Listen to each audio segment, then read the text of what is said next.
अस्सलाम वालेकुम नाज़रीन, मैं हूँ इरफ़ान सागर और मेरे साथ मौजूद हैं जनाब अकरम चौहान साहब। और चौहान साहब जो है वो माशाल्लाह क्रिकेट के जो है वो तवील अरसे से न सिर्फ खुद इन्होंने क्रिकेट खेली है बल्कि ये क्रिकेट की समझ बूझ भी रखते हैं। तो हम कोशिश कर रहे हैं कि अपने जस्ट क्रिकेट के ऊपर जो है चौहान साहब से कुछ जो है हम इस हवाले से कुछ बातचीत करें, कुछ गुफ्तगू करें। तो आज हम बात करेंगे इस हवाले से कि इंडिया और न्यूजीलैंड का जो मैच इस वक्त तीसरा टेस्ट जो जारी है, तो उस पर चौहान साहब से पूछेंगे कि जो पोजीशन है वो क्या है। और इस वक्त जो है वो कल तीसरा दिन है टेस्ट मैच का। तो इस हवाले से देखते हैं कि क्या सूरत हाल बनती है, क्या इंडिया की मैच पर ग्रिप जो है वो मजबूत है या फिर न्यूजीलैंड जो है वो इस पर जो है मैच पर जो है वो न्यूजीलैंड की ग्रिप जो है वो ज़्यादा मजबूत है। जी चौहान साहब, अस्सलाम वालेकुम। शाम दरअसल इन्होंने इंडिया ने जो विकेट बनाई थी, स्पिनिंग ट्रैक बनाया था और उस पर आप ये देखेंगे 2 दिन के अंदर जो है वो 29 विकेटें गिरी हैं।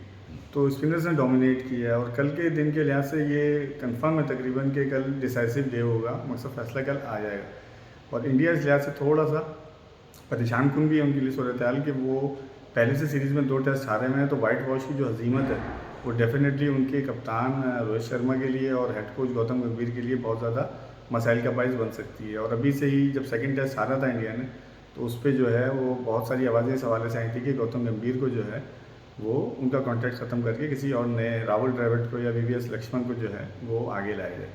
अब ये है कि इंडिया की जो होप्स हैं कल के लिहाज से, उसमें सबसे ज़्यादा जो मुख्तलिफ वेबसाइट्स पे जैसे चीज़ें आ रही हैं तो वो उनके जो लेजेंड्स हैं, रवि शास्त्री वगैरह हैं और दूसरे गवास्कर वगैरह हैं, वो डिपेंड कर रहे हैं जसवाल पर। और इंडिया की जो पहली इनिंग के जो फेलियर्स हैं, जो मेजर फेलियर्स हैं, वो रोहित शर्मा और विराट कोहली हैं।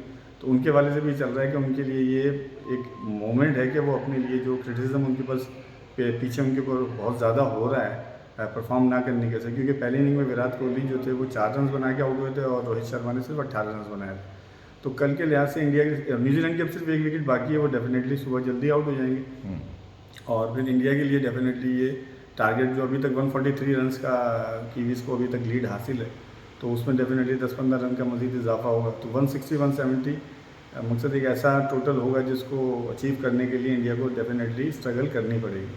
तो ये है कि इंडिया के लिए एक सिचुएशन ऐसी है कि डू और डाई वाली सिचुएशन है। तो अच्छा, इंडिया इंडिया जो है वो चौहान साहब, ये अगर न्यूजीलैंड वाइट वॉश कर देता है इंडिया को तो ये तो बहुत बड़ी हजीमत की बात होगी इंडिया के लिए। होम सीरीज़ में वाइट वॉश होना, जी तो इंडिया पूरी कोशिश करेगा कि किसी तरह इसको बचा ले इस मैच को कम से कम जो है। लेकिन मुश्किल लग रहा है, कुछ एक्सपर्ट्स ये कह रहे हैं कि जो विकेट है उसका टर्न बहुत बढ़ गया है, बहुत 5 पॉइंट समथिंग जो है उसका टर्न हो गया है। जी 5.2 आप बता रहे थे। हाँ, तो ये अच्छा, दूसरा चौहान साहब ये बताएं कि अब जो है वो नेक्स्ट जो सीरीज़ है इंडिया की, मतलब इंडिया के जो WTC जो चैम्पियनशिप है उसमें आप देख रहे हैं चांसेस हैं इंडिया के बहाल रहने के उसमें फाइनल इंडिया के के लिए? लिए डेफिनेटली मसाइल तो बढ़ जाएंगे और उनके लिए इस सीरीज़ का जो आफ्टर मैच होगा वो उसकी जो नताइज होंगे और जो इसका मकसद बैकलैश आएगा उनके सपोर्टर्स की तरफ से और फैंस की तरफ से, तो उसके बाद दोबारा खड़ा होना उनके लिए मसले का बायस बनेगा।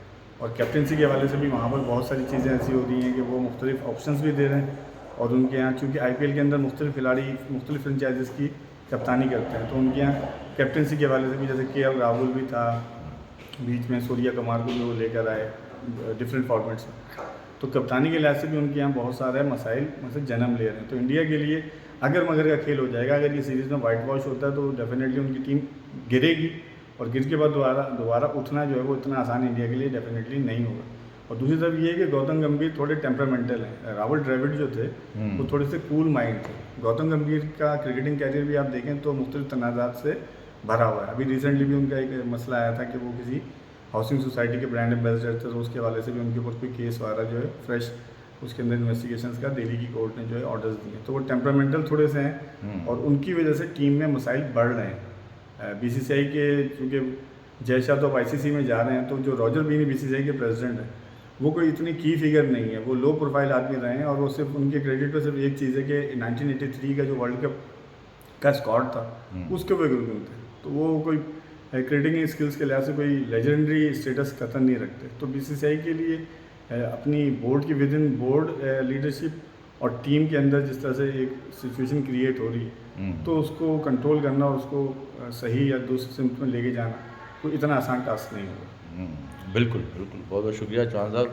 व्यूअर्स, ये थी आज की वीडियो आपको अच्छी लगी हो तो इस पर कमेंट्स में हमें ज़रूर बताइएगा। इस सिलसिले को हमें जारी रखना चाहिए और कौन कौन से मौज़ूआत पर जो है हमें मज़ीद वर्किंग करनी चाहिए, क्योंकि हमारी कोशिश होगी कि क्रिकेट के हवाले से फ़ोकस हो।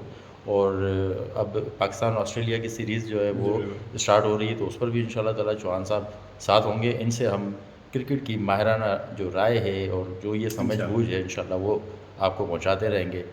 बहुत बहुत शुक्रिया। मिलते हैं अगली वीडियो तक के लिए। अल्लाह हाफ़िज़।